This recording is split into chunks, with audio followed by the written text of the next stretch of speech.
The stagecoach lurched to a violent stop in front of the weathered building that served as Genoa's general store, and Jessica Morgan pressed her trembling hands against the worn fabric of her only dress, wondering if she had made the biggest mistake of her life coming all this way to marry a man she had never met. The Nevada sun beat down mercilessly on the small trading post settlement nestled in the Carson Valley, and dust swirled around the coach wheels as the driver climbed down from his perch. Jessica peered through the small window, her heart hammering against her ribs so hard she thought it might break through. She had left Philadelphia 3 weeks ago with nothing but the clothes on her back, a small bag containing her mother's Bible and a single photograph, and hoped that this new life would be better than the one she was leaving behind. "Genoa, miss," the driver called, opening the door and extending a weathered hand to help her down. "End of the line." Jessica accepted his help, her legs unsteady after days of travel. The year was 1875, and she had journeyed across an entire continent to reach this remote corner of Nevada territory, answering an advertisement placed by a rancher named Benjamin Garrett, who sought a wife to share his homestead. Their correspondence had been brief but kind, and in his letters, he had seemed like a decent man, which was more than she could say about most of the men she had known back east. She looked around the small settlement, taking in the handful of wooden buildings lining the dusty main street. Genoa was older than many frontier towns, established back in the 1850s during the rush to California, and it showed a certain permanence that newer settlements lacked. There was a saloon, the general store, a blacksmith shop, and what appeared to be a small hotel. Mountains rose dramatically in the distance, their peaks still touched with snow despite the summer heat in the valley. "You waiting for someone?" the driver asked, pulling her single bag from the top of the coach. "Yes, a Mr. Benjamin Garrett. He was supposed to meet me here." The driver nodded knowingly. "Garrett's got a spread about 5 miles north of town. Good man, keeps to himself mostly. Lost his parents to fever a few years back, been running that ranch alone ever since." He set her bag down beside her. "If he does not show, Martha inside the store will help you. She is good people." Jessica thanked him and watched as he drove the stagecoach toward what she assumed was a stable. She stood there on the wooden sidewalk, feeling more alone than she had ever felt in her entire life. Back in Philadelphia, she had been working as a seamstress in a factory, barely making enough to pay for a corner of a room she shared with 3 other girls. When her closest friend Mary had shown her the advertisement section of the newspaper, something inside her had shifted. The idea of having her own home, of being a wife instead of just another factory girl, had seemed like a dream worth chasing. The door to the general store opened, and a stout woman with graying hair tied back in a practical bun stepped out. "You must be the young lady Benjamin is expecting." "I am Martha Cooper. Come inside out of this heat, dear. He will be along shortly." Jessica picked up her bag and followed Martha into the relative coolness of the store. The interior smelled of coffee, leather, and dried herbs. Shelves lined the walls, stocked with everything from canned goods to farming equipment. A large counter dominated the center of the room, and behind it stood rows of bottles and jars. "Benjamin was here this morning," Martha said, moving behind the counter. "Said he needed to fix a broken fence before he could come fetch you. That man works himself half to death sometimes." She studied Jessica with kind but appraising eyes. "You look worn out from traveling. Sit down and I will get you some water." Jessica sank gratefully onto a wooden chair near the counter. "Thank you, madam. I appreciate your kindness. No need for formalities, just Martha will do." She poured water from a pitcher into a tin cup and handed it to Jessica. "How old are you, dear, if you do not mind my asking?" "22, madam. I mean Martha." Martha nodded approvingly. "Benjamin is 26 himself, a good age for both of you." She leaned against the counter, her expression growing more serious. "I will not pry into why you answered his advertisement, but I want you to know that Benjamin Garrett is one of the finest men you will ever meet. He is honest, hardworking, and treats people with respect. His parents raised him right before they passed." Jessica felt some of the tension ease from her shoulders. His letters seemed very kind. "That is because he is kind." Martha paused, then added, "He has also been terribly lonely since his folks died. This ranch, it is too much for one person, and a home needs more than just one person to make it feel alive." Before Jessica could respond, the door opened and a man stepped inside. Jessica's breath caught in her throat. Benjamin Garrett was tall, well over 6 feet, with broad shoulders that spoke of years of physical labor. His hair was dark brown, almost black and slightly too long, curling at the collar of his simple cotton shirt. His face was weathered by sun and wind, with strong features and eyes the color of warm honey. Those eyes found her immediately, and for a moment neither of them moved. "You must be Miss Morgan," he said finally, his voice deep and slightly rough as though he did not use it often. He removed his hat, revealing more of that dark hair, and held the hat against his chest almost nervously. Jessica stood, smoothing her dress self-consciously. "Yes, Mr. Garrett, it is a pleasure to finally meet you." He crossed the room in 3 long strides and extended his hand.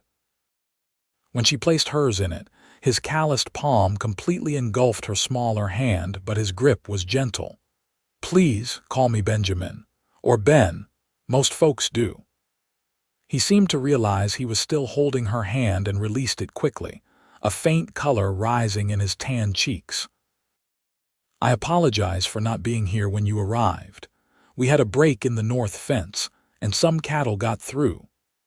"It is quite all right," Jessica said, surprised by how nervous he seemed. She had expected a gruff, confident cowboy, but the man before her seemed almost as uncertain as she felt. Martha watched them with barely concealed amusement. "Well, I imagine you two have a lot to discuss. Benjamin, are you taking her out to the ranch today?" Benjamin nodded, then seemed to reconsider. "If that is all right with you, Miss Morgan. Or we could wait until tomorrow if you would prefer to rest after your journey." Jessica appreciated his consideration, but the thought of spending another night in uncertainty seemed worse than facing whatever awaited her at the ranch. "I would like to see your home, if that is acceptable." Relief crossed his features. "Of course, I have a wagon outside. It is not much, but it is sturdy enough." He picked up her bag as though it weighed nothing, and Jessica followed him outside. Martha called after them, "Come by for supper tomorrow evening, both of you. I want to hear all about Philadelphia." The wagon was indeed simple, a working farm wagon with a bench seat and a bed for hauling supplies. Benjamin helped Jessica up onto the seat, his hands steady and respectful, then climbed up beside her. He clicked his tongue to the horses, and they started forward at a gentle pace. They rode in silence for a few minutes, leaving the small settlement behind. The valley opened up before them, vast and beautiful, with grasslands stretching toward the mountains. Jessica had never seen so much open space in her entire life. In Philadelphia, buildings crowded together, blocking out the sky. Here, the sky seemed endless. "It is beautiful," she said softly. Benjamin glanced at her, and she saw surprise in his expression. "You think so?" "I worried you might find it too empty out here, not much like a city." "I have seen enough of cities to last a lifetime." Jessica realized how bitter that sounded and added, "I mean, there is something peaceful about all this space." "That is how I feel," Benjamin said, and some of the tension in his shoulders eased. "My father brought us out here in 1868, right after the war. He wanted to start fresh, said Nevada had opportunities for people willing to work hard. He paused, his jaw tightening slightly. They both caught fever 3 years ago. The doctor from Carson City came, but it was too late. I am sorry, Jessica said, meaning it. My parents died when I was young. Cholera. Benjamin looked at her with new understanding. Then you know what it is like to be alone. Yes, she said simply. They continued in companionable silence until the ranch came into view. It was modest but well-maintained, with a sturdy house built of logs and stone, a barn, a corral with several horses and various outbuildings. Cattle grazed in the distance, dark shapes against the golden grass. Benjamin brought the wagon to a stop in front of the house. It is not fancy, he said, and she heard anxiety in his voice. But it is solid. The roof does not leak, and the stove works well. Jessica climbed down from the wagon before he could come around to help her, eager to see her new home. The house was small, just 4 rooms from what she could see, but it was clean and well built. Benjamin opened the door and stepped back to let her enter first. The interior was sparse but functional. The main room served as both kitchen and living area, with a large stone fireplace, a cast iron stove, a simple table with 4 chairs, and a few shelves holding dishes and supplies. 2 doors led off the main room, presumably to bedrooms. The larger bedroom was my parents', Benjamin said quietly. I have been using the smaller one. I thought you might want the larger one, at least until. He trailed off, clearly uncomfortable. Jessica understood what he was not saying. They were essentially strangers, brought together by letters and necessity. The assumption was that they would marry quickly and begin their life together, but the reality of it was far more complicated than either of them had imagined. She turned to face him, deciding that honesty was the only way forward. Mr. Garrett, Benjamin, I want to be truthful with you. I came here because I had nothing left in Philadelphia. I was working 16 hours a day in a factory for barely enough to survive. When I saw your advertisement, it seemed like a chance at something better. But I understand that this is strange for both of us. I do not expect you to rush into anything you are not comfortable with. Benjamin set her bag down and met her eyes directly. I appreciate your honesty, Miss Morgan. May I call you Jessica, please? Jessica, I placed that advertisement because this ranch is too much for one person, and I will admit that I am lonely. But more than that, I wanted a partner, someone to build a life with. I do not expect you to love me right away or maybe ever, but I hope we can at least become friends. Good partners. Jessica felt something loosen in her chest. I would like that very much. Benjamin smiled then, and it transformed his face, making him look younger and less careworn. Good. Now you must be hungry. I am not much of a cook, but I can manage something edible. I can cook, Jessica offered, if you show me where everything is. They worked together to prepare a simple meal of beans, bacon, and cornbread. As they worked, Benjamin told her about the ranch, about the cattle and horses he raised, about the challenges of the climate and the market. Jessica found herself relaxing in his presence. He was easy to talk to, once the initial awkwardness passed, and she appreciated that he did not press her with personal questions. As they sat down to eat, Benjamin said, I know Martha probably told you this already, but I want you to hear it from me. I am a man of my word. I will never hurt you, and I will do my best to provide for you. I know you gave up everything to come here, and I want you to know that I do not take that lightly. Jessica looked at him across the simple table, this stranger who had offered her a new life, and felt the first stirring of something that might eventually become affection. What did you expect me to bring with me when I came? Benjamin considered the question seriously. I suppose I did not think much about it. Material things do not matter much out here. Whatever you brought, it is enough.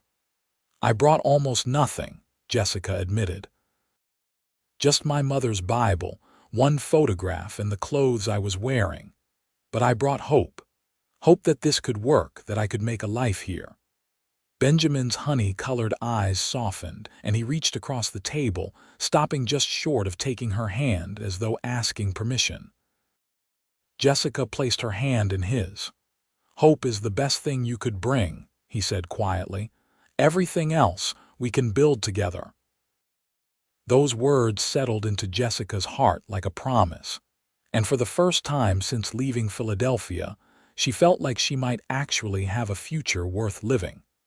After dinner, Benjamin showed her the rest of the property as the sun began its descent toward the mountains.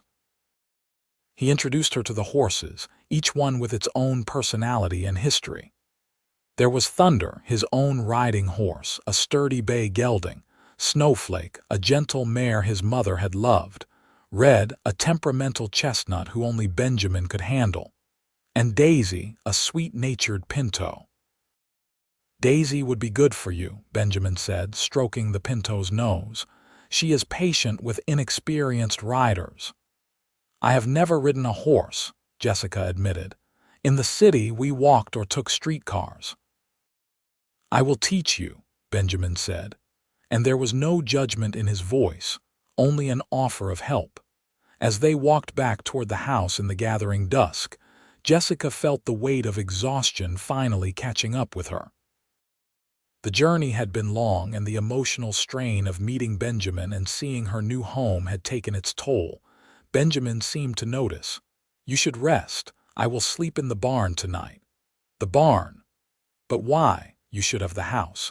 It is only proper until we figure things out." Jessica wanted to argue, but she was too tired. "Thank you, Benjamin, for everything." He nodded, grabbed a blanket from inside, and headed toward the barn.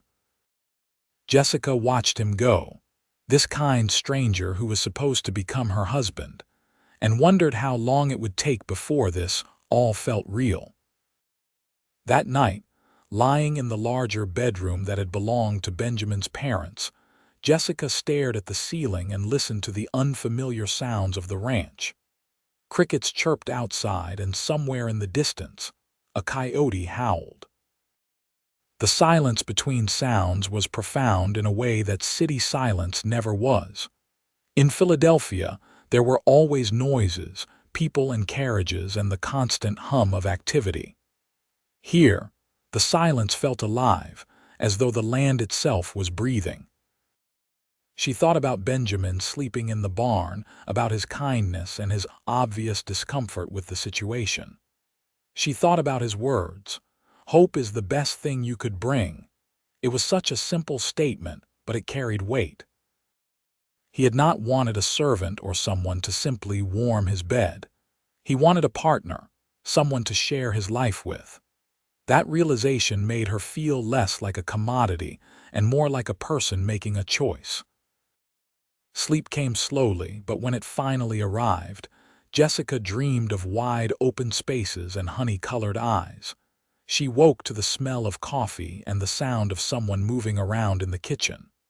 For a moment, she was disoriented, unsure where she was, and then everything came flooding back. She was in Nevada, in Benjamin Garrett's house, beginning a new life. Jessica dressed quickly in the same dress she had worn yesterday, painfully aware that it was one of only 2 dresses she owned. The other was in her bag, equally worn. She would need to make herself new clothes, but that would require fabric and time, both of which she hoped to acquire soon. When she emerged from the bedroom, Benjamin was at the stove, pouring coffee into 2 tin cups. He turned when he heard her, and she saw that he looked tired, as though he had not slept well in the barn. "Good morning," he said. "I hope the coffee is all right. I am better with cattle than cooking. It smells wonderful." Jessica accepted the cup he offered and took a sip. It was strong and bitter, but warm and welcome. "You did not have to sleep in the barn, you know. It seemed like the right thing to do." Benjamin turned back to the stove, where he was frying eggs and salt pork.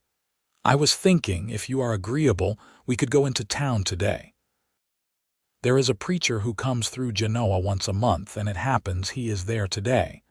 We could make things official if you want. Or we could wait, if you would prefer to know me better first. Jessica considered this. The practical part of her knew that getting married sooner rather than later would simplify things. She had come here to be Benjamin's wife, after all. But another part of her, the part that had been disappointed and hurt too many times, wanted to be cautious. "Can I ask you something first?" She said, "Of course." "Why did you choose me? You must have received other responses to your advertisement." Benjamin was quiet for a long moment, focusing intently on the eggs. Finally, he said, "I received 6 letters total. 3 of them barely said anything, just that they were willing to come. One was from a woman who was very clear that she expected a large house and fine things. Another was from someone who seemed nice but talked only about wanting to leave her family. Your letter was different." "How so?" "You were honest. You did not pretend to be something you were not. You told me about your work in the factory, about losing your parents, about wanting a chance at a better life. You did not make promises you might not be able to keep. You just told me the truth." He plated the eggs and pork and brought them to the table.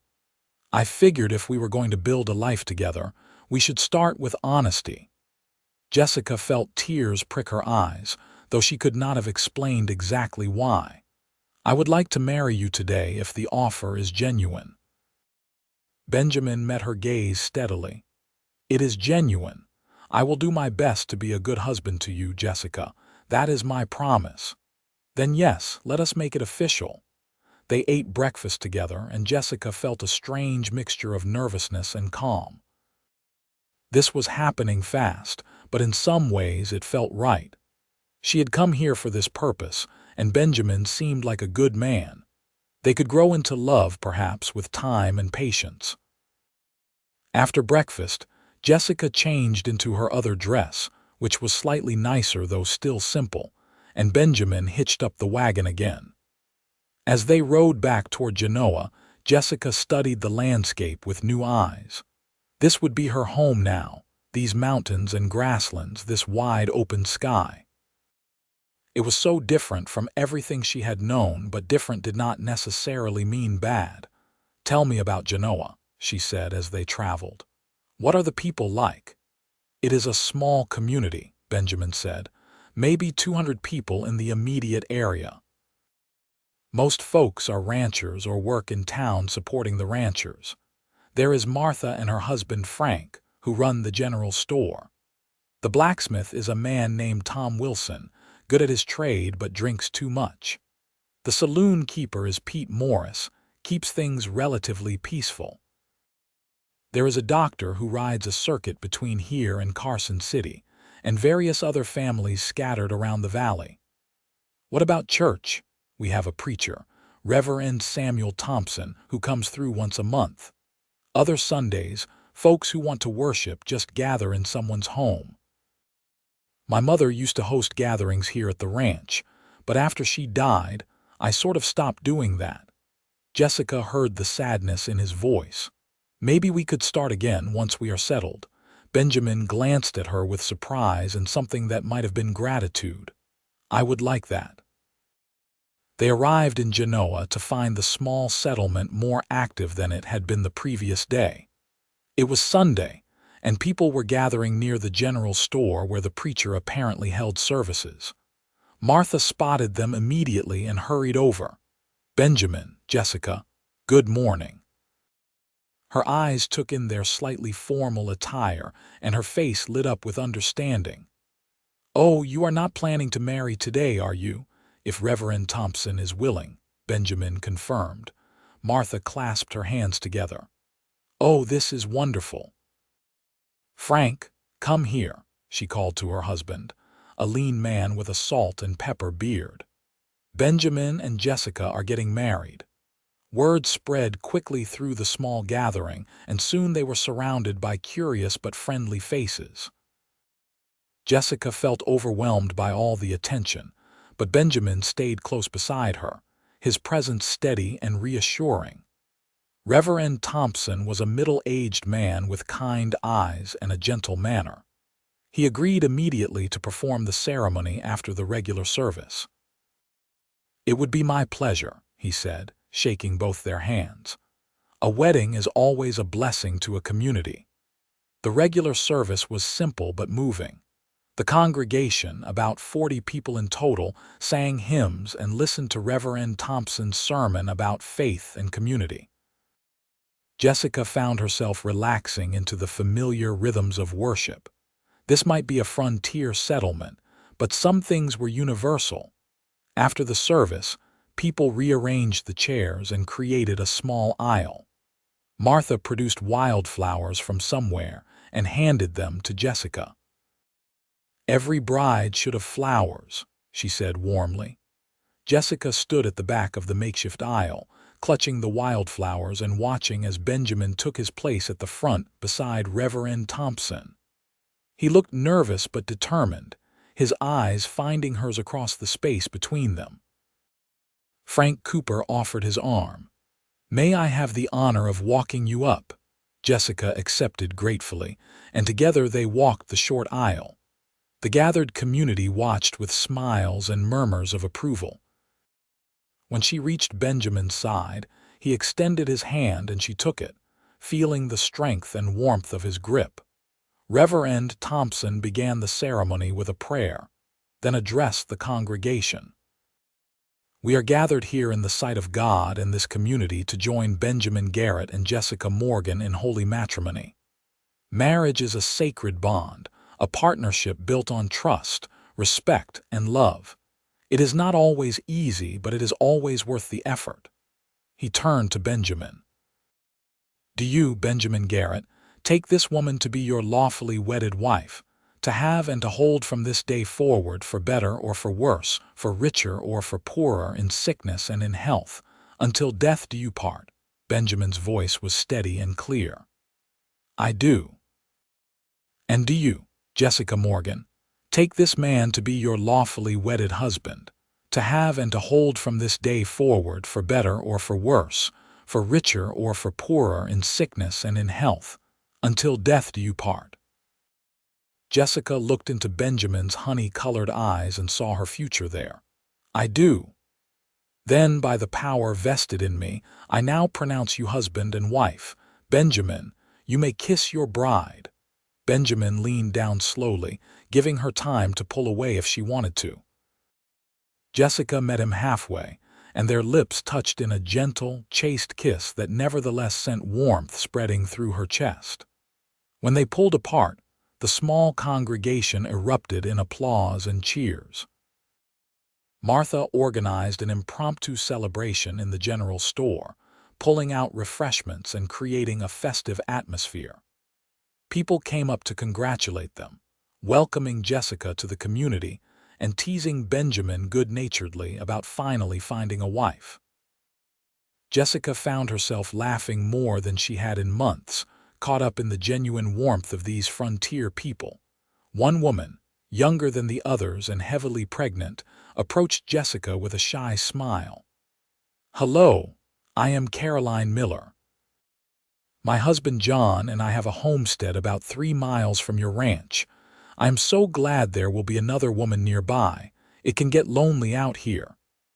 "I would love to visit sometime," Jessica said, grateful for the offer of friendship. "Please do. And if you need anything at all, just send word. We women need to look out for each other."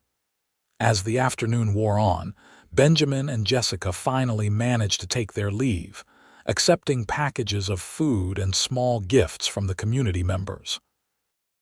The wagon ride back to the ranch was quiet, both of them processing the fact that they were now married, bound together by law and faith. "That was more than I expected," Jessica said finally. "Martha does not do anything halfway," Benjamin agreed. "But it was nice, was it not, having people there?" Yes, it was. When they arrived back at the ranch, the reality of their situation suddenly felt more immediate. They were married now. There were expectations, though Benjamin had been nothing but respectful so far. As if reading her thoughts, Benjamin said as he helped her down from the wagon, "Jessica, nothing has to change tonight if you are not ready. We have time to get to know each other." Jessica appreciated his consideration, but she also knew that their marriage needed to be real if it was going to work. "Benjamin, I know this is not a conventional courtship, but we are married now. I want this to be a real marriage." His eyes searched hers. "Are you certain?" "I am certain that I want to try. That is all any of us can do, right? Try our best." Benjamin smiled, and there was relief in his expression along with something warmer. "Then let us try together." That night, they came together as husband and wife, and while it was awkward and uncertain at first, there was also gentleness and care. Benjamin was patient and Jessica was brave, and together they began to build the foundation of their physical intimacy. The days that followed fell into a pattern. Benjamin taught Jessica the routines of ranch life, and she proved to be a quick learner. She rose early with him, helped prepare meals, tended a small vegetable garden that had gone wild without his mother's care, and learned to manage the chickens that provided their eggs. In the afternoons, Benjamin began teaching her to ride, starting with short sessions on Patient Daisy. "You are a natural," he said one afternoon, watching as she guided the pinto around the corral with increasing confidence. "I just have a good teacher," Jessica replied, and the smile he gave her made her heart skip. In the evenings, they would sit together on the porch as the sun set, talking about everything and nothing. Benjamin told her stories about growing up on the ranch, about his father's dreams and his mother's determination. Jessica shared memories of Philadelphia, of her childhood before her parents died, of her friend Mary who had encouraged her to answer the advertisement. "You miss it?" Benjamin asked one evening. "The city?" Jessica considered the question honestly. "I miss Mary and I miss some of the conveniences. But no, I do not miss the city itself. I feel like I can breathe here." "I am glad," Benjamin said quietly. "I was worried you would hate it." "How could I hate it?" Jessica gestured at the view before them, the mountains painted gold and purple by the setting sun. "This is the most beautiful place I have ever seen."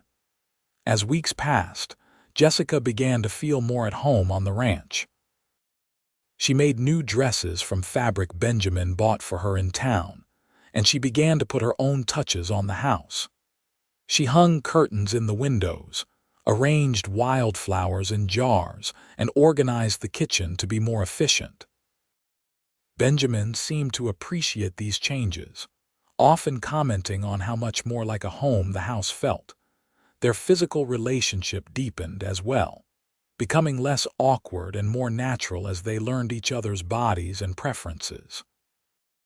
Jessica found herself looking forward to nights in their shared bed, to the intimacy and closeness they found there.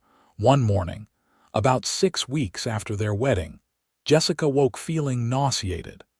She barely made it outside before she was sick. Benjamin found her a few minutes later, pale and shaking.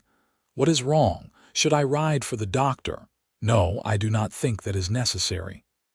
Jessica wiped her mouth with the handkerchief he offered.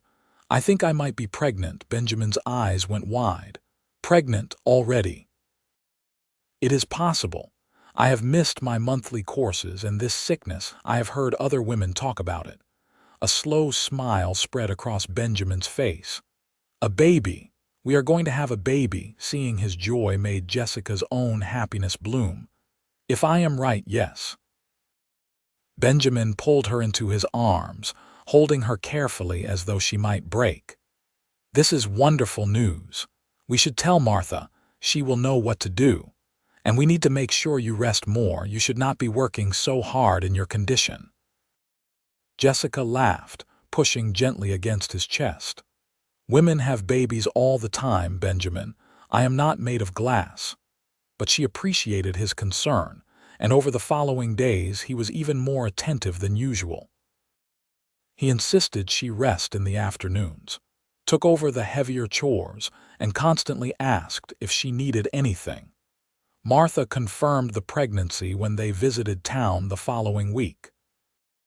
The older woman examined Jessica with experienced hands and declared that she was indeed expecting, probably due to deliver in late winter or early spring. "You will do fine," Martha assured her. "You are young and healthy. Just make sure you eat well, rest when you are tired, and do not overdo it. I have helped deliver many babies, and I will be there when your time comes." The news spread through the small community, and Jessica found herself the recipient of advice from every woman in the area. Caroline Miller, now the mother of a newborn son, was particularly helpful, sharing practical tips and hand-me-down baby clothes. "Being a mother is the hardest thing I have ever done," Caroline confided during one of Jessica's visits. "But also the most rewarding. You will be wonderful at it." As summer gave way to fall, the ranch stayed busy with preparations for winter.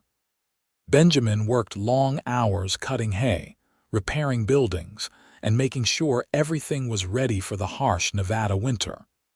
Jessica helped where she could, though her growing belly made some tasks more difficult. One evening in October, as they sat by the fireplace with the first chill of winter in the air, Benjamin said, "I have been thinking about names." Jessica looked up from the sewing she was doing, making tiny clothes for the baby. "Oh, if it is a boy, I would like to name him after my father." David Garrett." He paused, then added, "but only if you agree." "I think that is a beautiful name," Jessica said softly. "And if it is a girl, I do not know. What do you think? My mother's name was Sarah, but you should have a say too. Sarah is lovely, Sarah Garrett." Benjamin smiled. "Either way, we will have a good name ready." As Jessica's pregnancy advanced, she found herself thinking more and more about what kind of mother she wanted to be. Her own mother had died when Jessica was only 10, but she remembered her warmth, her patience, her gentle strength. She wanted to give those same things to her own child. Winter arrived with a vengeance, bringing snow that blanketed the valley and turned the ranch into a white wonderland. The cold kept them inside more, and Jessica spent her days cooking, sewing, and reading aloud from her mother's Bible while Benjamin maintained the animals and kept the fires burning. They celebrated their first Christmas together quietly, exchanging simple gifts. Benjamin had carved a beautiful wooden cradle for the baby, spending weeks in secret getting every detail perfect. Jessica gave him a shirt she had sewn, embroidered with his initials. "Thank you," he said, running his fingers over the careful stitching. "I love it. Thank you for the cradle." "It is perfect." Benjamin pulled her close, his hand resting on her swollen belly. "I love you, Jessica. I do not know if I have said that yet, but I do. I love you." Jessica felt tears spring to her eyes. She had not been sure when or if those words would come, but hearing them now filled her with joy. "I love you too, Benjamin. I think I have for a while now." They kissed, and it was different from their previous kisses, deeper and more meaningful. This was not just attraction or partnership anymore. This was love, real and true and hard-won. In late February, during a brief warm spell that gave false hope of spring, Jessica's labor began. Benjamin rode to town as fast as he dared to fetch Martha, while Caroline Miller, who had been visiting, stayed with Jessica and helped her through the early contractions. "You are doing wonderfully," Caroline encouraged, holding Jessica's hand.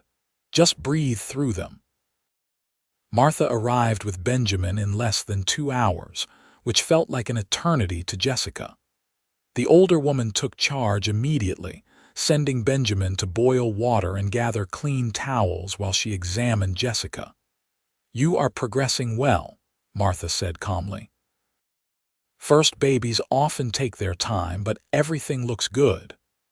The labor was long and difficult, lasting through the afternoon and into the evening. Benjamin stayed nearby, though Martha kept him out of the bedroom, saying it was women's work. But Jessica could hear him pacing in the main room, and just knowing he was there gave her strength. Finally, as the sun was setting, Jessica gave one last tremendous push and felt the baby slide free. A thin, angry wail filled the room, and Martha's face broke into a smile. "You have a son," she announced, cleaning the baby quickly and wrapping him in a soft blanket before placing him in Jessica's arms. Jessica looked down at the tiny, red-faced infant and felt her heart expand in a way she had not known was possible. He had Benjamin's dark hair and a surprising amount of it. His eyes were squeezed shut and his little fists waved in the air. "Benjamin," she called, her voice hoarse but happy. "Come meet your son." Benjamin burst into the room, his face pale and anxious. But when he saw Jessica holding the baby, relief and joy washed over his features. He approached slowly, as if afraid he might break the spell. "A son," he whispered. "David," Jessica said. "David Garrett, meet your father." Benjamin reached out a tentative finger, and the baby's tiny hand wrapped around it instinctively. Benjamin made a sound somewhere between a laugh and a sob. "He is perfect. You are both perfect." Martha and Caroline cleaned up and gave the new family privacy. Benjamin sat on the edge of the bed, his arm around Jessica's shoulders, both of them staring at the miracle they had created. "I cannot believe he is ours," Benjamin said softly. "Believe it," Jessica replied, exhausted but happier than she had ever been. "He is ours, and we are a family." The months that followed were challenging in new ways.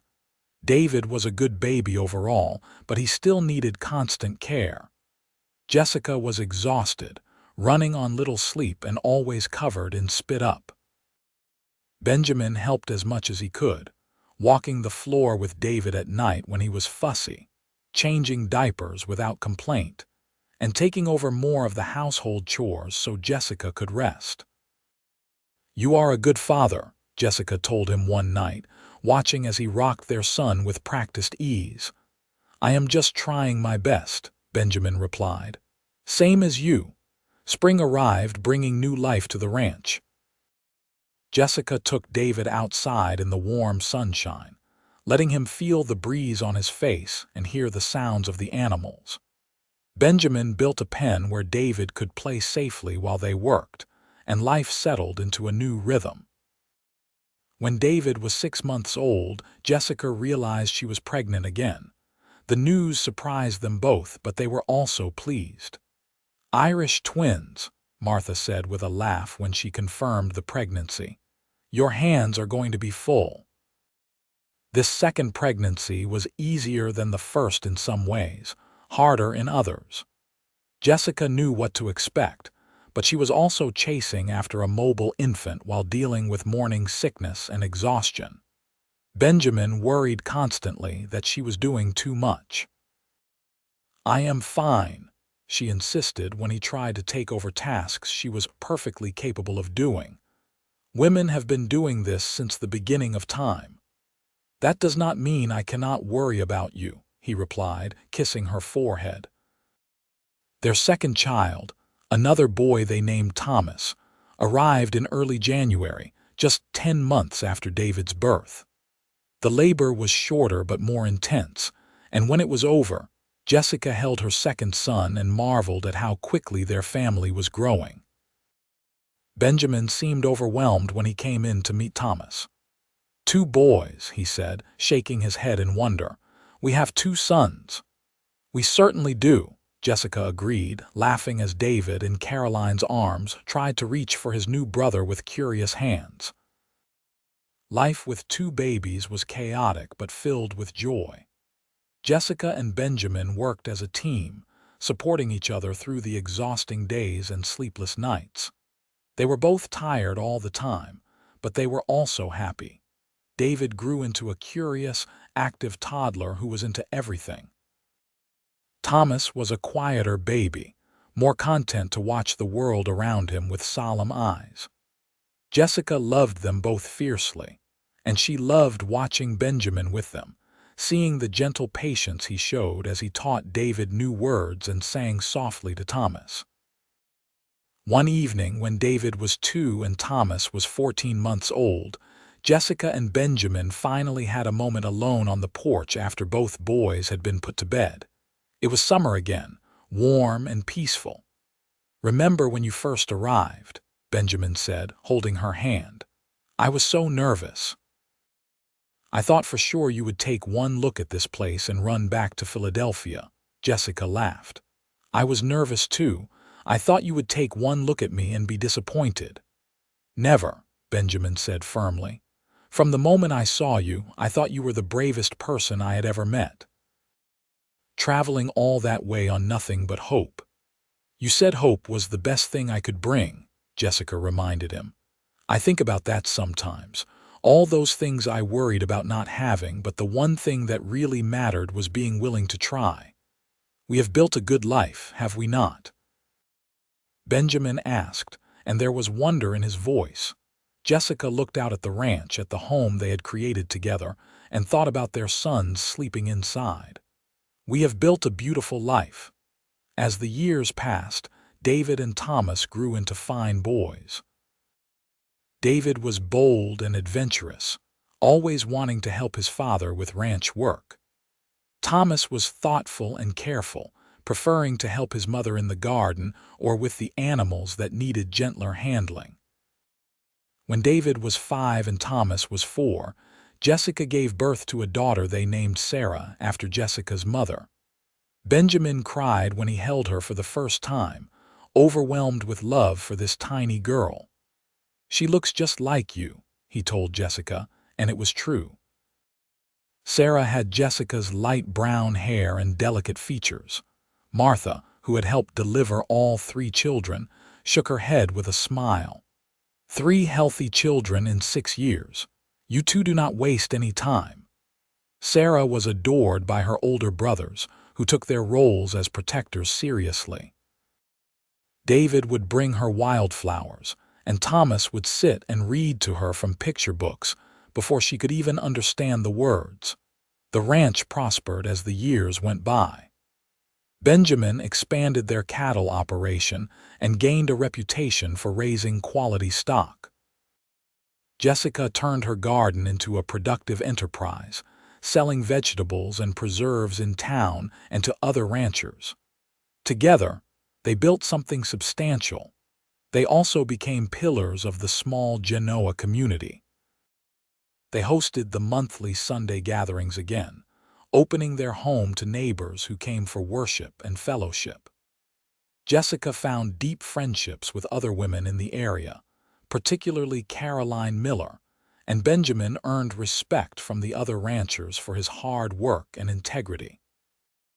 When David was 8, he asked if he could have a horse of his own. Benjamin taught him to ride properly, emphasizing responsibility and care for the animal. Watching them together, son and father, made Jessica's heart swell with pride. Life was not without its challenges. There were harsh winters when they worried about the cattle. There was the year Thomas got pneumonia and they feared they might lose him, though he eventually recovered. There were financial worries when market prices dropped. But through it all, Jessica and Benjamin faced everything together, their partnership growing stronger with each challenge overcome. On their 10th anniversary, Benjamin surprised Jessica with a trip to Carson City. Martha and Caroline agreed to watch the children, and for 3 days, Jessica and Benjamin had time alone together for the first time in years.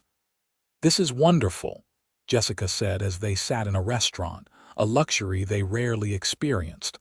"But I miss the children," Benjamin laughed. "So do I. But it is nice to remember that we are not just parents. We are also husband and wife." That night, in their hotel room, they made love with the unhurried passion of longtime partners who knew each other's bodies intimately. Afterward, lying in Benjamin's arms, Jessica reflected on how far they had come. "Do you ever regret it?" she asked. "Marrying a stranger?" "Never," Benjamin said immediately. "You are the best thing that ever happened to me, Jessica, you and our children." "I feel the same way. I thought I was just looking for survival when I came here, but I found so much more. I found a home, a family, and love." "Hope is what you brought," Benjamin reminded her. "And hope is what gave us all of this." They returned to the ranch refreshed and ready to tackle the challenges of raising 3 active children. David, now showing signs of becoming as tall as his father, was increasingly helpful with ranch work.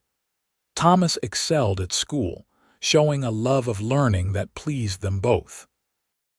And Sarah, now 5 years old, was a bright, cheerful presence who brought joy to everyone around her. When Jessica was 35 and Benjamin was 39, they were surprised to discover she was pregnant again. Their children were 12, 11, and 8, and they had thought their family was complete. "Another baby," Jessica said, shaking her head in disbelief. "I am going to be 43 when this child is grown." "And I will be almost 50, Benjamin replied, "but we have always managed before." This pregnancy was harder than the previous ones, as Jessica's body was older and more worn down from years of hard work and previous pregnancies. Benjamin insisted she rest more, and the children pitched in to help with household chores. Their 4th child, another son they named Michael, arrived in the spring of 1889, 14 years after their wedding. The older children were fascinated by their baby brother, taking turns holding him and helping care for him.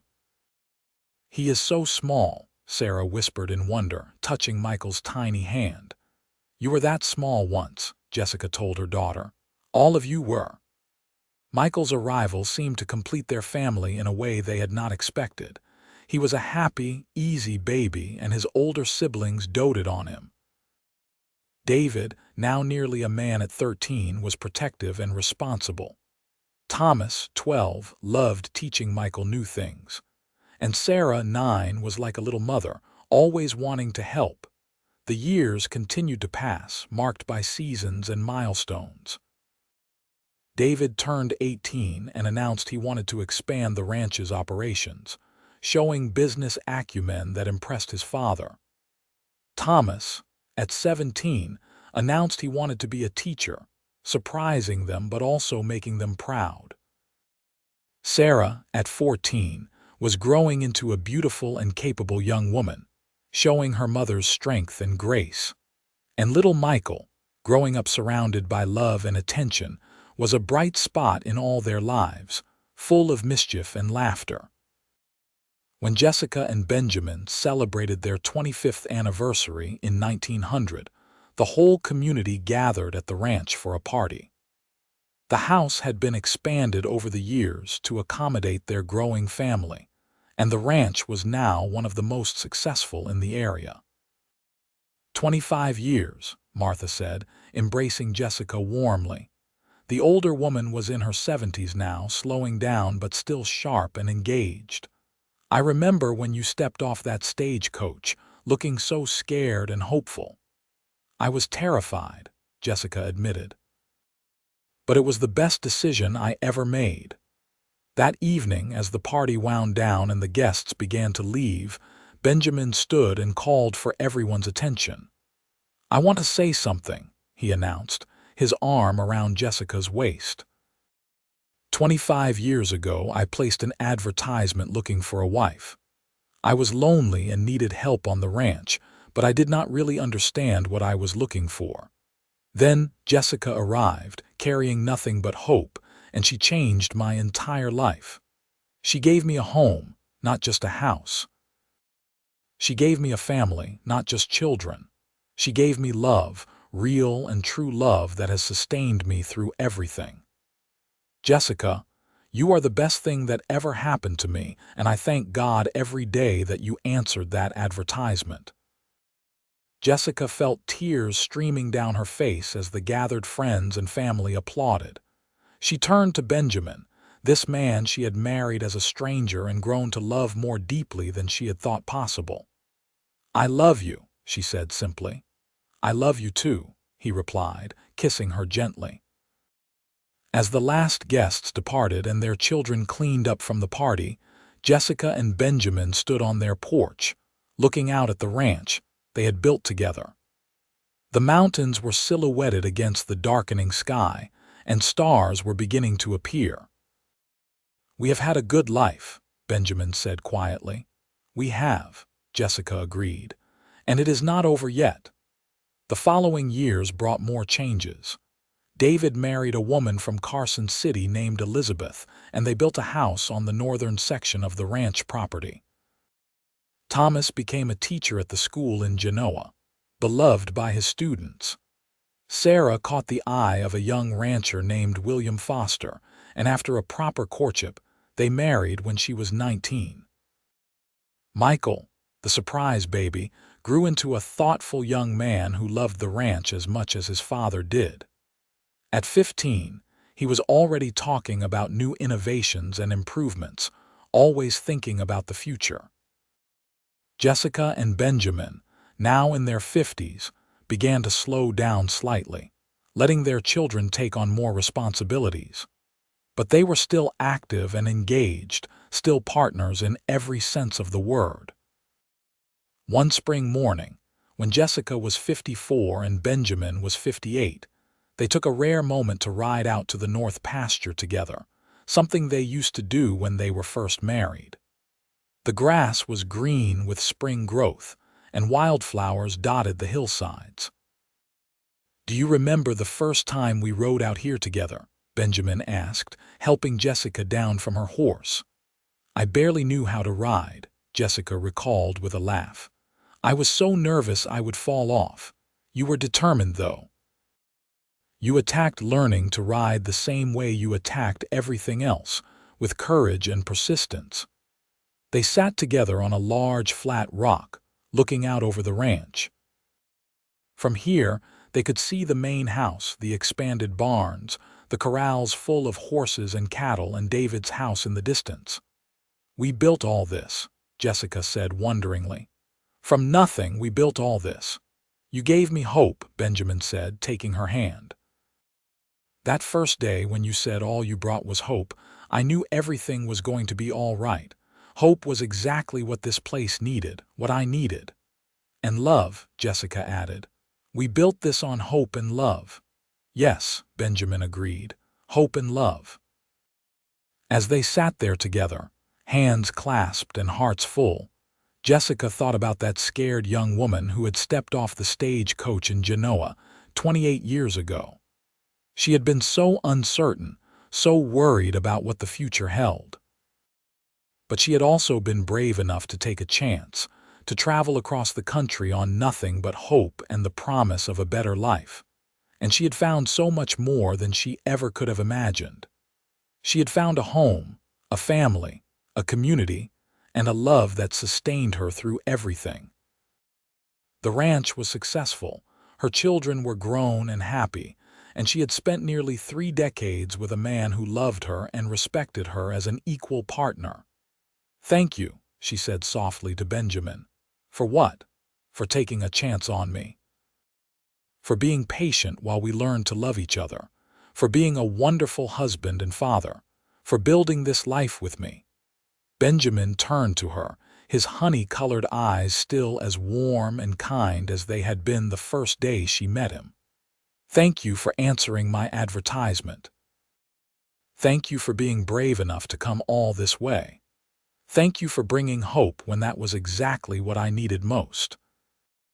They kissed, a gentle kiss full of years of love and partnership, and then they sat together in comfortable silence, watching the sun climb higher in the sky over the ranch they had built together. Years continued to pass, bringing more joy and some sorrow. Martha Cooper passed away peacefully at the age of 83, and the whole community mourned the loss of such a cornerstone figure.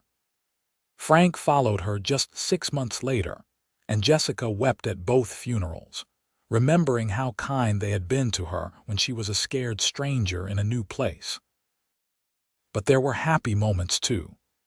David and Elizabeth gave them 3 grandchildren, 2 boys and a girl. Thomas married a fellow teacher named Helen, and they had twin daughters. Sarah and William had 4 children, keeping the ranch echoing with the sounds of young voices. And Michael, at 23, married a doctor's daughter named Anna, surprising everyone by bringing home a woman with modern ideas about medicine and education. Jessica loved being a grandmother, finding joy in spoiling her grandchildren in ways she could not always indulge her own children. Benjamin was a patient, loving grandfather who taught the older grandchildren to ride and care for animals, passing on the skills and values his own father had taught him. In 1910, when Jessica was 65 and Benjamin was 69, they celebrated their 35th wedding anniversary with a quiet dinner at home, just the 2 of them. Their children had offered to host a party, but they had declined, preferring the intimacy of their own company. 35 years, Jessica marveled. Sometimes it feels like yesterday that I stepped off that stage coach. Other times it feels like a lifetime ago. It was a lifetime ago, Benjamin said. We were different people then. You think we have changed much? Benjamin considered the question. We have grown, certainly. We know each other better than we knew ourselves back then. But fundamentally, I think we are still the same people. You are still the brave woman who traveled across the country on hope. I am still the lonely rancher who needed someone to build a life with. Except we are not lonely anymore, Jessica said softly. No, we are not lonely anymore. They sat in comfortable silence, a silence born of decades of shared experiences and deep understanding. Jessica thought about all the years between that first meeting and this moment. The challenges they had faced, the joys they had celebrated, the life they had built together from nothing but hope and hard work. If you could go back, Benjamin asked suddenly, and talk to that young woman who stepped off the stage coach, what would you tell her? Jessica thought about it. I would tell her to be brave, that it is all going to be worth it, that the scared feeling in her stomach will pass, and that she is about to find everything she has been looking for. I would tell her that the man waiting to meet her is going to be the best partner she could ever hope for. She paused, then added, what would you tell the young man waiting at the general store? I would tell him to be patient, that love takes time to grow but that it is worth the wait. I would tell him that the woman who is about to walk into his life is going to be his greatest blessing. And I would tell him to appreciate every moment, because 35 years sounds like a long time, but it passes too quickly. Jessica felt tears gathering in her eyes, the good kind that came from happiness rather than sorrow. We have been blessed, have we not? Beyond measure, Benjamin agreed. As they grew older, they began to slow down more noticeably. Benjamin's back ached from decades of hard labor, and Jessica's hands were gnarled with arthritis. But they still rose each morning, still worked alongside each other in whatever capacity they could, still found joy in the simple routines of their life together. Michael took over more of the day-to-day running of the ranch, proving himself a capable manager with innovative ideas. David helped from his section of the property, and the ranch continued to prosper under the next generation's leadership. Thomas brought his family to visit every Sunday, and Sarah came by several times a week with whichever of her children she had in tow. Jessica and Benjamin's world grew smaller but also richer, focused on family and close friends rather than the wider community. They spent long evenings on the porch, watching sunsets and talking about everything and nothing. They told stories to their grandchildren, passing on the history of the ranch and the family. They held hands and remembered. In the spring of 1915, as Jessica approached her 70th birthday, She fell ill with pneumonia. Benjamin stayed by her side constantly, ignoring the doctor's advice to rest. He brought her water and broth, read to her from her mother's Bible, and held her hand through the long nights. "You are not leaving me yet," he said firmly when her fever was at its worst. "We still have years left together. You hear me, Jessica? You are not leaving." Whether it was his determination, the doctor's care, or simply not being her time, Jessica recovered slowly. But the illness took its toll, leaving her weaker than before. She could no longer do the physical work she once had, and she tired easily. "I do not like being an invalid," she complained to Benjamin one afternoon. "You are not an invalid, you are recovering. There is a difference." He tucked a blanket around her as she sat in her favorite chair. "Besides, you have earned the right to rest. You have worked hard your entire life, so have you. And I am slowing down too. That is what happens. We grow old together," he smiled. "I would not have it any other way." As Jessica's strength returned over the following months, though never fully to what it had been, she found herself thinking more and more about their story. About that young woman who had arrived with nothing but hope, and the lonely rancher who had told her that hope was the best thing she could bring. One afternoon, sitting on the porch with Benjamin beside her and their grandchildren playing in the yard, she said, "We should write it down." "Write what down?" "Our story, how we met, how we built this life, so the grandchildren know where they come from." Benjamin considered this. "That is a good idea. How should we start?" "At the beginning," Jessica said. "With a scared young woman on a stagecoach, coming to meet a stranger she was supposed to marry." Over the following weeks, they worked together to tell their story, Benjamin writing it down in his careful handwriting while Jessica remembered details and corrected his accounts. It became a cherished project, a way to preserve not just facts but feelings, not just events but the emotions behind them.